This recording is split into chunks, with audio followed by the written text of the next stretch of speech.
They say heavy is the head that wears the crown. For years, that was Alabama in the SEC. Now they're looking to get back on top. Nick Saban and company trying to get back to where they feel they rightfully belong in the SEC championship, in the college football playoff. We're going to talk about today on Southeastern 14, 3 critical moments to that journey for Alabama in the 2023 football season.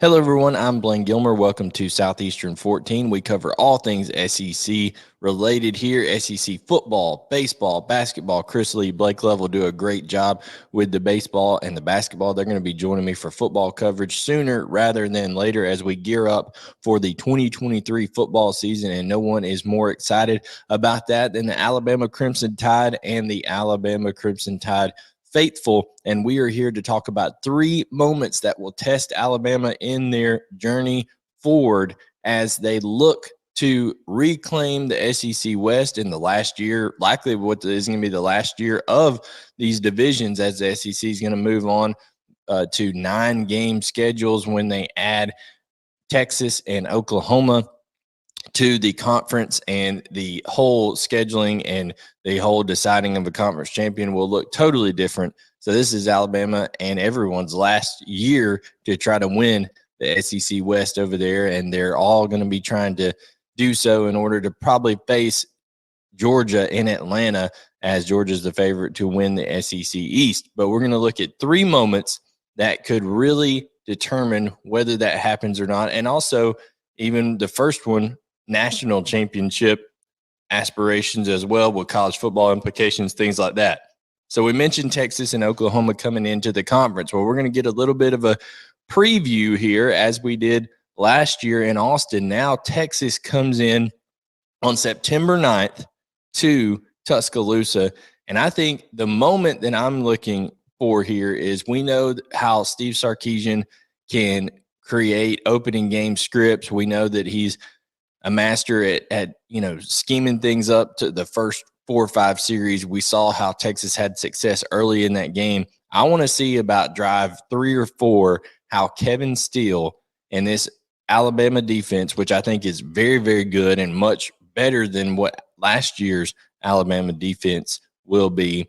We're going to see how they respond, because I feel like in this one, Texas, they actually come in with more experience than Alabama does offensively. They got Quinn Ewers, who's a return starter at quarterback. They've got proven weapons out there in Jordan Whittington and Xavier Worthy, Jatavion Sanders. So there's a lot of weapons on that Texas offense. They bring back a lot of offensive linemen. But Kevin Steele and company also have a lot of experience coming back on the defense, and they add key pieces like Caleb Downs in the backfield, in the defensive backfield, that are going to really help. But I think it's going to be the adjustments that Saban and Steele make together in drives 3 and 4 of that game that is really going to help decide things. Another moment that I'm looking forward to is, I think in those first 3 games, you're going to see Alabama test out, okay, this quarterback situation. Ty Simpson, Tyler Buckner, Jalen Milroe, they're all going to be vying through for positioning in those first 3 games. But when it comes to the Ole Miss game at home, first conference game, a game that determines your road to Atlanta, who is that quarterback, especially when we come to about halftime of that game? Because I feel like Nick Saban he's not here for the BS. He's not here to play around. He's going to be wanting results out of these quarterbacks. That's why he went out and got Tyler Buckner. Didn't feel like necessarily was getting the results that they wanted, weren't confident in the position after the spring battle between Ty Simpson and Jalen Milroe. So about halftime of that Ole Miss game, who ends up being the quarterback in the second half of that one? Because I don't think any of us know right now. We have no clue what's going to be going on or how these guys are going to perform in the first 3 games, especially in pressure situations. So I am excited to see that. Those are 2 moments right there. And then the third one, we all know about the kind of revenge sandwich that's in the middle of the season there. Tennessee and LSU at home. We know those are going to be big games. There's a off week in between those, you got Tennessee October 21st, and you got LSU November 4th. But what I'm wanting to see is the maturity and the toughness of this Alabama team, something that Nick Saban has openly said that he felt like Alabama has gotten away from a little bit of their identity as in terms of their team toughness and in terms of, playing a physical brand of football.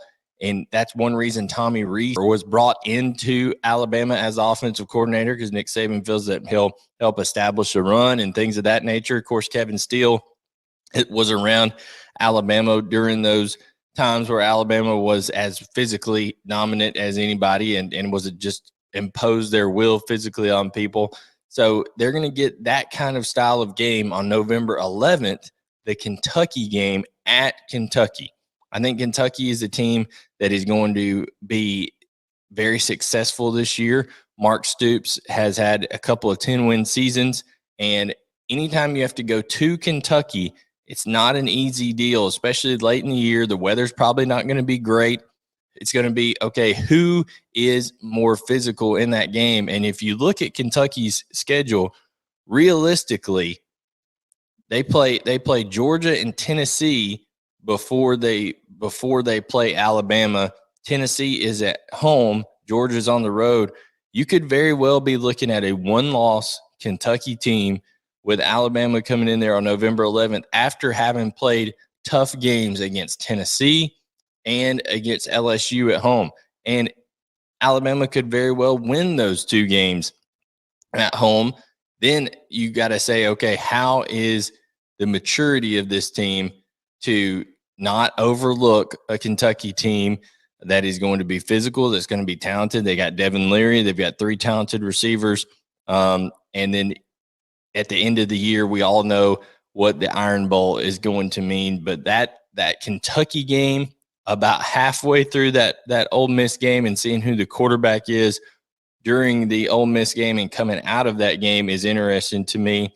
And then Texas, the adjustments that Kevin Steele can make to see if this defense truly is going to be improved, like I believe that it's going to be improved. Because if you look up front on that defense with guys like Tim Smith and Jaheim Otis, there's no reason that Alabama shouldn't be physical up front. We know the talent that Chris Braswell and Dallas Turner bring off the edge. They are going to wreak havoc on opposing pass rushers. And then you've got guys that are stepping in, Deontay Lawson and Jihad Campbell on the inside. Tresman Marshall transfers over from Georgia, so he'll bring experience. He knows this scheme of defense. It'll fit right in. So there are some talented guys in there that are going to step up. We know Justin Jefferson, a transfer that came in, played well in the spring game, is going to do some things. And they also have Kendrick Blackshear at linebacker as well. So I think you're going to see that linebacking unit, if you count, Braswell and Turner as linebackers on the edge. Sometimes they're technically defensive ends, but you count them on the edge. And then you go with Lawson and Campbell and look at Blackshear and Jefferson and Marshall. They have a linebacking core that is extremely talented. I think the questions last year were a little bit on the secondary. They gave up some big plays. Terrion Arnold was picked on a little bit in that Tennessee game, but he's going to come back with experience over there. Kool-Aid McKinstry, of course, is probably the number one corner. And then you got Malachi Moore, was all over the field in the spring game for Alabama. And I don't think you could be any more excited about the two safeties that they're going to be bringing. One's a star and Earl Little, and then, of course, Caleb Downs. Earl Little made some plays in the spring game that really popped and made you say, okay, this guy's got it. The bloodline is strong through Earl Little the second there. But Caleb Downs is that player that could be a difference maker. He's a guy that I think is going to be the most impactful addition to this Alabama defense, because he is, seeing him play in person in high school, he is just phenomenal in terms of his instincts, his physicality. He's a guy who day one is ready to play in the SEC. And I think that's a big addition, because Alabama's had some struggles at safety over the last couple of years. So that defense and seeing how they do in two high octane games at home, they're going to be all pumped up. If they can be a dominant looking defense, and Kevin Steele and Alabama and Nick Saban can make those adjustments that offensive minds like Steve Sarkisian and Lane Kiffin, who are familiar with the Alabama defensive system. They practice against it day in and day out. You know that they're going to have some things schemed up early to be able to take advantage of what Alabama likes to do defensively. But if Kevin Steele and Nick Saban can make those quick adjustments and be able to kind of stop the bleeding if there is any, unlike Alabama was able to do against Tennessee last year and even at times against LSU, then I think you see, okay, now we know that this Alabama team is different than it's been the last couple of years, and this Alabama team is ready to go back to where it belongs in the SEC championship and possibly the college football playoff. So I think those are some key factors to look for. Alabama, how do they handle adjustments defensively against Texas and Ole Miss? Who is the quarterback for Alabama coming out of that Ole Miss game? And then is the physicality and maturity there against Kentucky after two huge games against Tennessee and LSU going on the road to Kentucky? Tell us what you think about these moments upcoming for the season for Alabama. Leave your comments, like, subscribe, turn on notifications. We appreciate all you guys, and we'll see you next time on Southeastern 14.